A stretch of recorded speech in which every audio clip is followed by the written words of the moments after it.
वणीमध्ये ठाकरेंची बॅग तपासणाऱ्या कर्मचाऱ्यांचं आयोगाकडून कौतुक. मेहनती आणि समर्पक रीतीने जबाबदारी पार पडली असं निवडणूक आयोगाने म्हटलंय.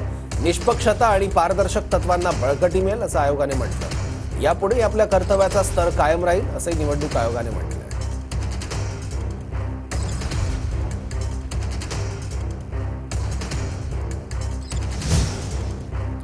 370 कलम हटवलं तेव्हा शिवसेना भाजपसोबत होती असं उद्धव ठाकरेंनी म्हटलं. दिलेलं वचन त्यांनी मोडलं म्हणून काँग्रेससोबत गेलो असे उद्धव ठाकरेंनी म्हटलंय. आणि भाजपला धडा शिकवण्यासाठी काँग्रेससोबत गेलो असं उद्धव ठाकरे बोलले. आज सकाळी येताना मी मुलाखत दिली, ती आता चालली असेल TV 9 वरती, की त्यांनी मला प्रश्न विचारले की उद्धवजी, काश्मीर मधलं 370 कलम हटवलं, त्या 370 कलम हटवायला ज्यांचा विरोध होता त्या काँग्रेस बरोबर तुम्ही कसे बसलात?